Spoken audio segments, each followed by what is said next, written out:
छत्तीसगढ़ के मुख्यमंत्री भूपेश बघेल दिल्ली के लिए रवाना हो रहे हैं और दिल्ली रवाना होने से पहले वो मीडिया से मुखातिब हो रहे हैं। क्या कुछ कह रहे हैं? राहुल जी से डेट मिला नहीं है और जैसे डेट मिलेगा तो हम लोग करेंगे।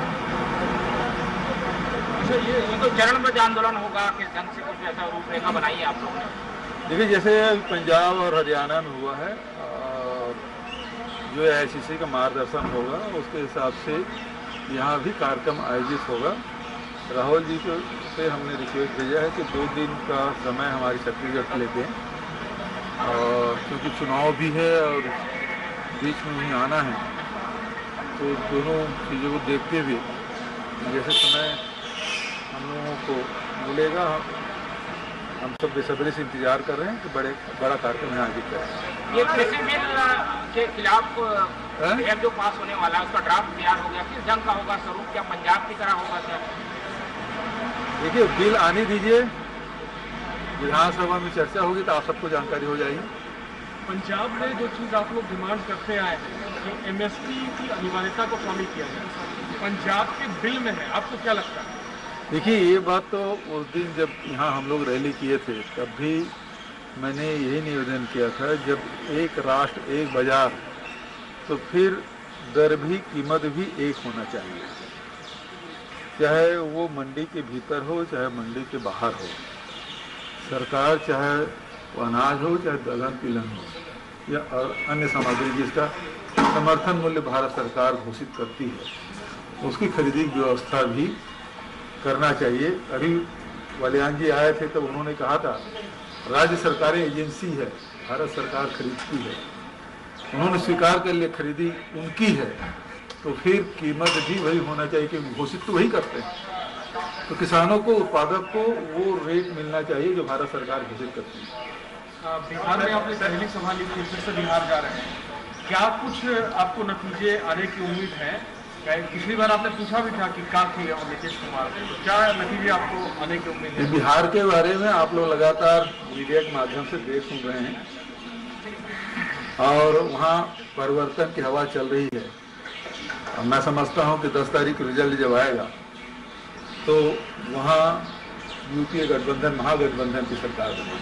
सर, एक लास्ट सवाल था कि प्याज के दाम जो है 60 से 70 रुपये हो गए हैं, यही रायपुर में, अलग जगह तो 80-90 रुपये चल रहा है। तो क्या ये माना जाए कि जो नया कृषि बिल लाया है आवश्यक संशोधन किया गया उसका पहला असर दिखने लगा?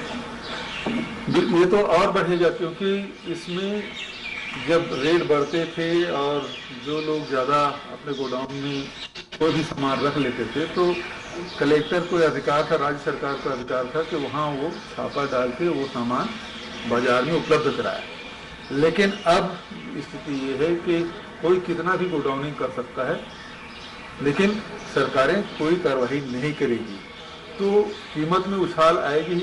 जो चीज़ कम होगा उसको पकड़ लेंगे और उसके बाद फिर रेट बढ़ेगा। इसी बात का विरोध है जो 1955 से जो नेहरू जी ने कानून बनाया था, वो कानून इसीलिए था कि आम उपभोक्ता को वाजिब दर पे वो सारी वस्तुएं उपलब्ध हो जो आवश्यक वस्तु अधिनियम के तहत जिनको दायरे में रखा गया था।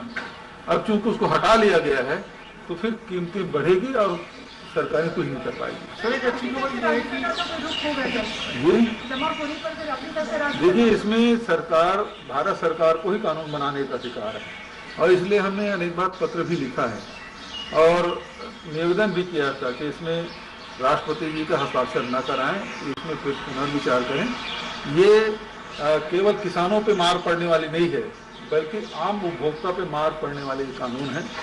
ये किसानों के हित में है नहीं, ये केवल पूंजीपतियों के हित में ही ये कानून बनाया गया। बेरोजगारी की जो दर है वो कम हुई है, लेकिन विपक्ष का कहना है कि जो से नौकरी मिल रही है, जो काम मिल रहा है, उसी की वजह से छत्तीसगढ़ सरकार का ऐसा कोई एफर्ट नहीं। क्या कहना चाहेंगे? मनरेगा को तो भारतीय जनता पार्टी के उसके शीर्ष नेता कहते थे कि ये तो कांग्रेस के असफलताओं का स्मारक है और वही मनरेगा है पूरे देश में। अभी जब कोरोना काल हुआ, लॉकडाउन हुआ, उसमें यही मनरेगा है जो करोड़ों करोड़ मजदूरों के घर में चूल्हा जला उसी के कारण से। योजना तो हमारी है और इसमें सबसे बढ़िया छत्तीसगढ़ ने काम किया और सभी क्षेत्र में आप देख लें चाहे लघु वनोपज खरीदी की बात हो, चाहे मनरेगा का काम हो, चाहे राजीव गांधी किसान न्याय योजना के माध्यम से हो, चाहे वो सूखा राशन बांटने की बात हो, बच्चों को जो मध्याह्न भोजन मिलता तो उसमें भी हमारा सबसे अच्छा परफॉर्मेंस रहा है। तो सभी पैमाने पे छत्तीसगढ़ शीर्ष में रहा है। तो सब लोग मिलकर काम किए तभी संभव हो पाया। ये जो बहुत सारे कार्यकर्ता आपके हैं लगातार इंतजार कर रहे हैं कि निगम मंडल की सूची कब आएगी। एक तो वो सवाल, दूसरा ये कि क्या दिल्ली में इस पर चर्चा होगी? अभी इसकी कोई संभावना नहीं है, लेकिन ये है कि दूसरी सूची, क्योंकि अभी कोरोना बहुत तेजी से बढ़ा था, हम सब लोग उससे चिंतित थे। अब क्योंकि अब ये ढलान पे आया है तो इस पे विचार करेंगे। हमारे प्रभारी जी खुद कोरोना से पीड़ित हो गए थे और अभी स्वास्थ्य लाभ ले रहे हैं। बहुत जल्दी मैं समझता हूँ आजकल में डिस्चार्ज भी हो जाएंगे। उसके बाद बात करेंगे।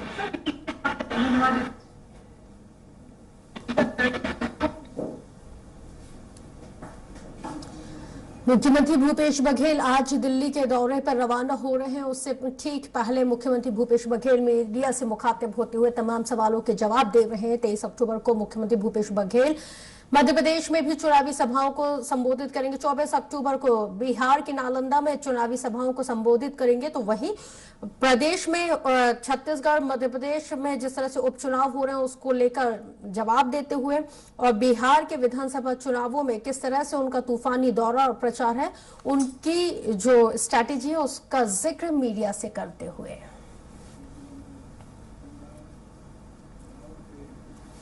चलिए बड़ी खबर देखेंगे। ग्वालियर हाई कोर्ट के निर्देश के बाद मुख्यमंत्री